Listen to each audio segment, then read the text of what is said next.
Yao Gervais allez midi 34 mooy doog a jot sànq maa ngi leen koy wax ni tey la ñuy tàmbali di célébrer 50 ans de présence culturelle bu Alioune Badara Bèye nag kenn dootu ko présenté kenn parce que bokk na ci monument yu ñu am fii ci Sénégal bi muy dégg homme de culture du tey bi muy dégg écrivain du tey bi muy réaliser di produire ak di yëkkati drapeau bu Sénégal defe naa du tey donc bu ñu demee ba tollu ci 50 ans de présence culturelle mën nañu ko célébrer week-end bële passé rek déglu ngeen reportage ak document yu am solo yoo xamante ni rajo Futur Média defoon na ko ci Alioune Badara Bèye tey nag ak suba événement bi ñu koy amal d'abord ca Grand Théâtre suba itam ñu koy amal ca Kër Birago ñu woolu nag beneen homme de culture boo xamante ni bokk na moom ci njabootu ki xamante ni moo di Alioune Badara Bèye moom it icône la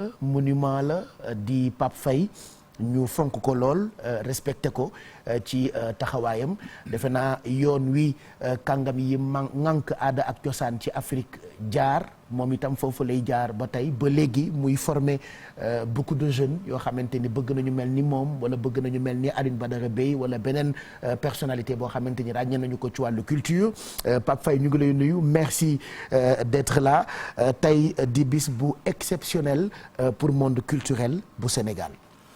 Oui merci Pape Cheikh gëj naa la gis nag. à part écran bi. man tamit à part écran bi ah.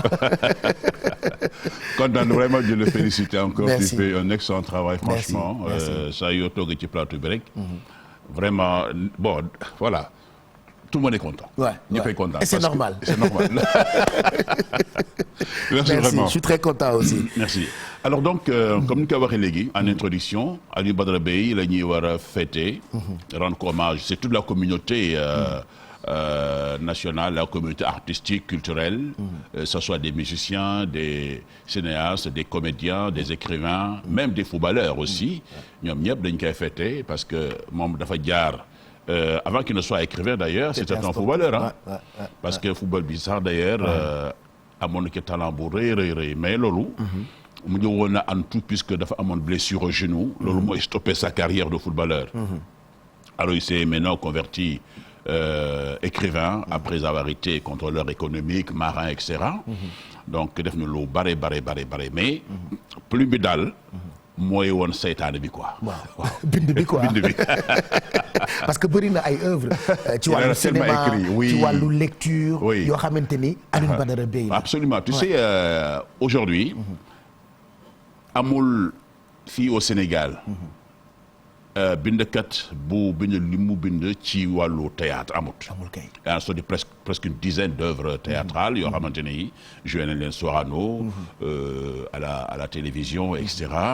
sans compter son œuvre poétique qui est une excellente plume aussi voilà ba tax na loolu nag eu égard à tout cela nag moo tax ñu jóg daal ñun daal kii il faut ñu fête ko on a préféré attendre justement date anniversaire parce que c'est aujourd'hui pour def affaire bi quoi donc ñëpp ànd ci franchement ñëpp on y a travaillé depuis on a reporté par 2 ou 3 fois c'était à cause des élections bi locales yi bi législatives yi ñu ne mais attends on le fait date anniversaire bi quoi alors sur ce d'ailleurs le nouveau ministre qui est arrivé est au courant et c'est lui qui a présidé justement la cérémonie d'ouverture et aussi nous avons un invité d'honneur de marque qui se trouve être le ministre d'État congolais Henri Diombo mooy président de l'association des écrivains bu Congo et de l'Afrique centrale d'Afrique centrale donc événement la bu rëy bi mu yëgee affaire bi il a dit non moi il faut que j'aille au Sénégal justement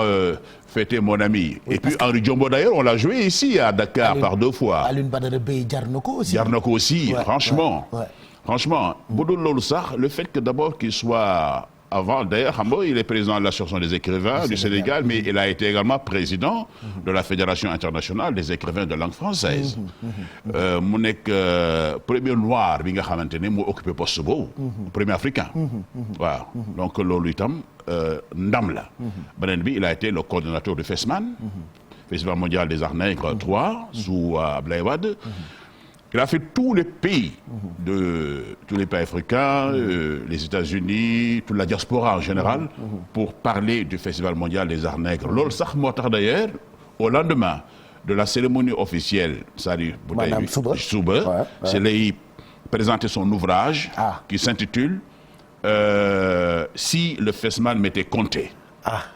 waaw dana ci def ay révélation yu bari. parce que li mu ci dund kenn dund ko. oh là là bah oui li mu ci dund kenn dund ko. c'est témoin la ci depuis que ñu organiser festival mondial des arts nègres. et que ci cérémonie boobu dédicace boobu.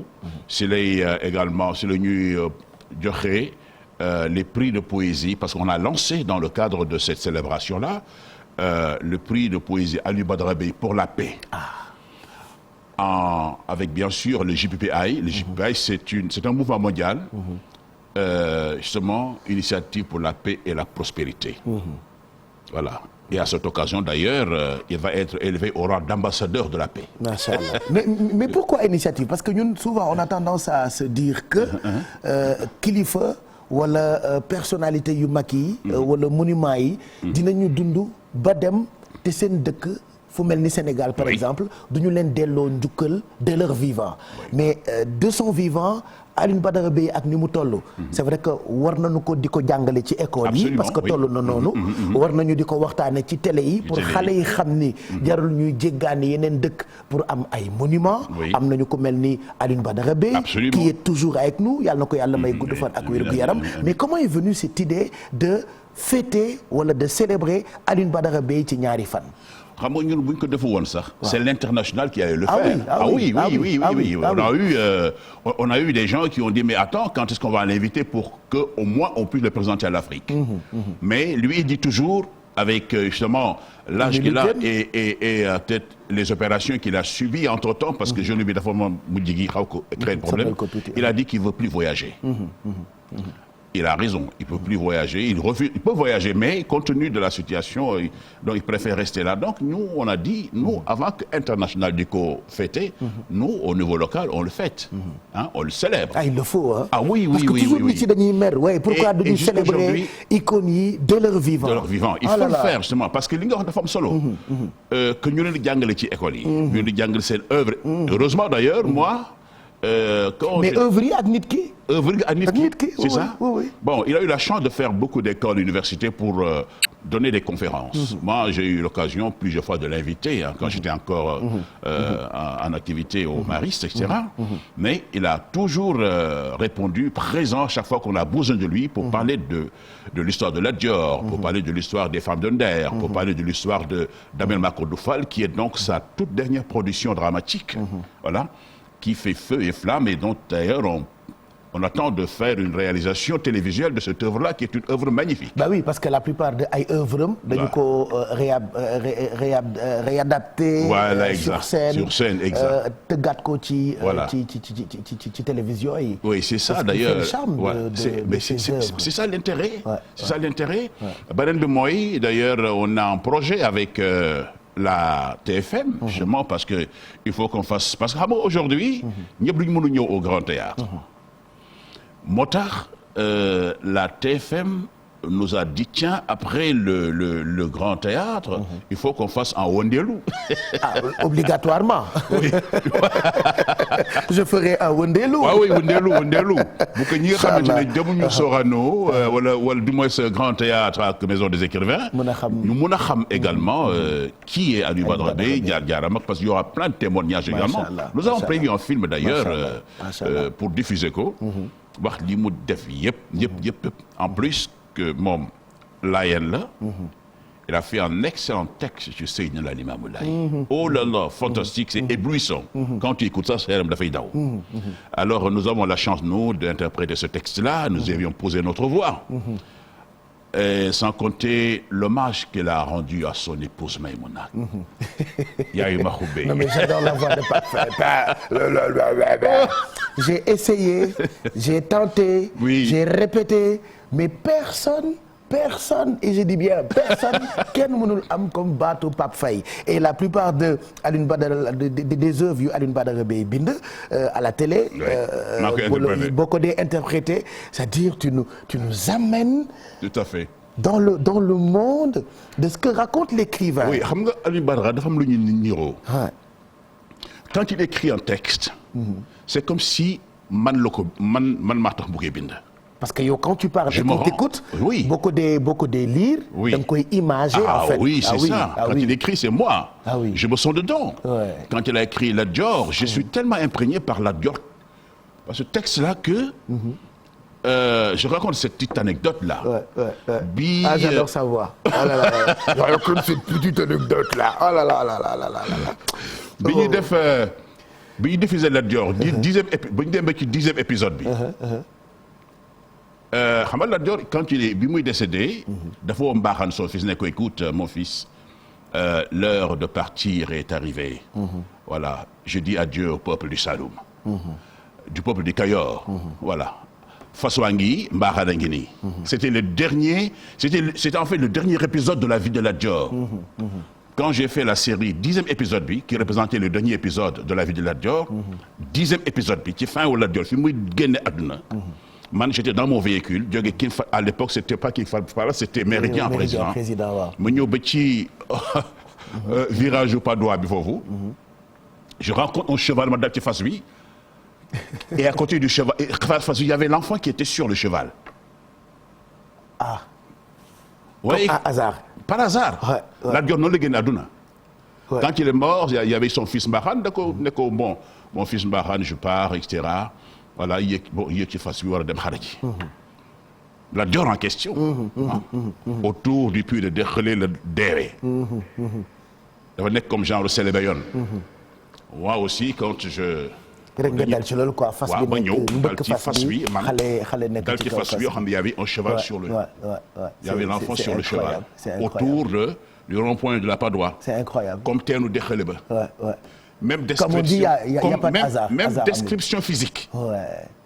Moo tax ma ne quand elle a écrit c'est comme si c'était moi. Voilà.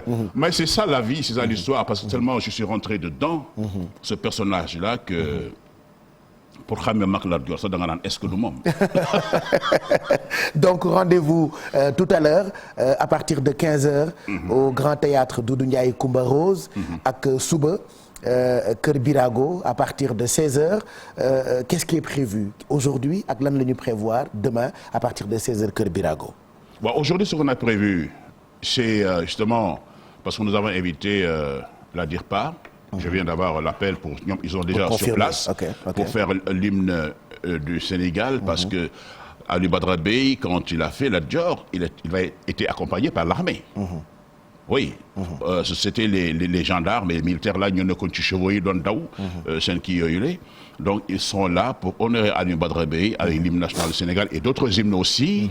Il y aura Sorano qui sera présent parce que n'oubliez pas que la plupart des œuvres de Alioune Badara Bèye ont été d'abord expérimenté sur la scène du théâtre national Daniel Sorano il y a longtemps avant mu dem télévision donc Sorano sera là. Il y aura également l'Arcots. L'Arcots va jouer des extraits de la tragédie du Damel et des extraits de poésie de son ouvrage poétique yi mujj génne.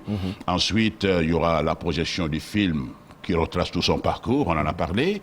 Il y aura aussi les témoignages. Le grand serigne de Dakar sera là. Il y a le ministre congolais, le ministre de la Culture Ali Sow, tous sont là, les footballeurs.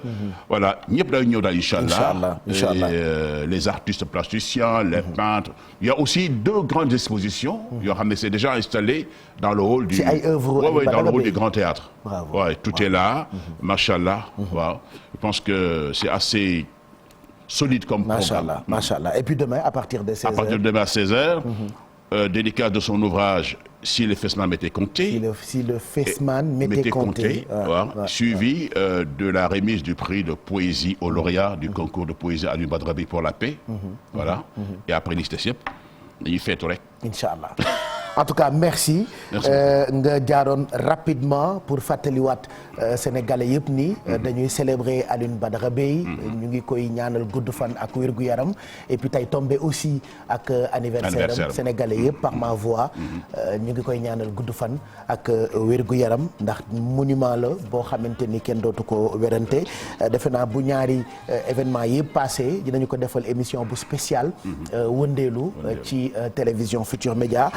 rendez-vous donc ci kanam tuuti bu 3h jotee 15h ca fi nga xamante ni mooy Grand Théâtre National Doudou Ndiaye Coumba Rose et puis demain ñu dem fi nga xamante ni mooy Kër Birago à partir de 16h. Avant de vous montrer annonce bi ma tàggatoo ak Pape Faye balaa ñuy enchaîner ci deuxième partie bi. Il y a aussi la rédaction qui est en train de se préparer bu 13h jotee ñu présenter leen journal wolof bi et puis Dip Doundou Guiss mooy yendu fii tey ci deuxième partie bi Mamadou Ndiaye ak Merry Bey Diouf ñoom ñaar itam ñu ngi préparer pour votre journal du web donc c'est ce qui vous attend dans quelques instants yan kaddu ngay tëjee waxtaan bi Pape. waaye li may tëjee waxtaan bi rek mooy que ne théâtre moo xewle. Alioune Badara Bèye moo xewle.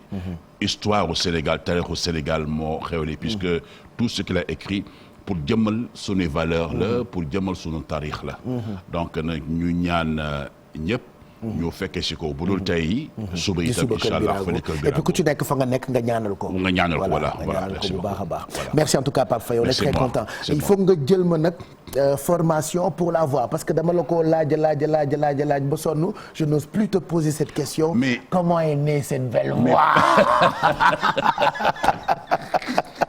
laaj naa la ko ba sonn. on va le faire ensemble. merci on va le faire. merci en tout cas. merci on est très content. Pape Faye aussi très respecté et très aimé fii ci Sénégal véritable homme de culture li ma ne sànq yoon wi nga xam ne ni Alioune Badara Bèye jaar na fa ak yeneen ni monument moom itam ci tànk yooyu la nekk ba di ci yóbbu ay xaleel yoo xamante ni ràññee nañu leen ci wàllu théâtre ci wàllu culture de façon générale donc tey ci ngoon bu 15h jotee ñu dem fi nga xam ne ni mooy Grand Théâtre National Doudou Ndiaye Coumba Rose nañu xool annonce bi doog a dellu si.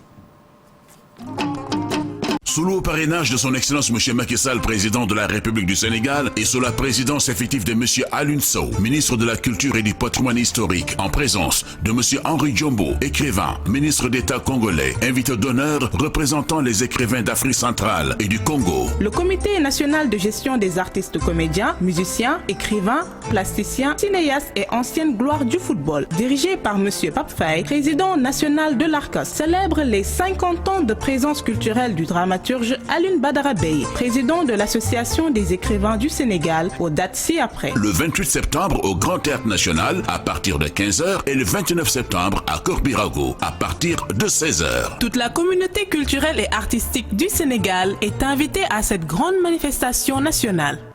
Sous le parrainage de son Excellence Monsieur Macky Sall, président de la République du Sénégal, et sous la présidence effective de Monsieur Alioune Sow. Voilà, c'est notre papa. Voilà, donc du coup buy jàll en boucle sax c'est pas grave. merci Pape Faye. merci d'être passé nous voir. midi 52 mooy doog a jot dans quelques instants ñu ànd ak rédaction bu télévision Futur Média ci jotaayu xibaaru diggu bëccëg gi Cheikh Diop. lañ ci àndal xam naa ni mu ngi préparé wu Mamadou Ndiaye itam mu ngi pare pour li nga xam ne ni mooy journal du web li xew biir internet en attendant Dip Doundou Guiss di ñëw ci plateau bi on est en train de préparer finale bu Celsius Beach Tour 2022 donc 1er octobre samedi ki nga xam ne ni mooy Dip ak d'autres artistes dinañu nekk fi nga xamee ni moo di Voile d'Or voilà préparez leen comme ça ngeen dem fekkee ko ce sera ce samedi 1er octobre donc Dip sera avec nous ci kanam tuuti ci plateau bi en attendant ñu jàll ci publicité yi doog a dellu si pour dem ak yéen ci deuxième partie bi.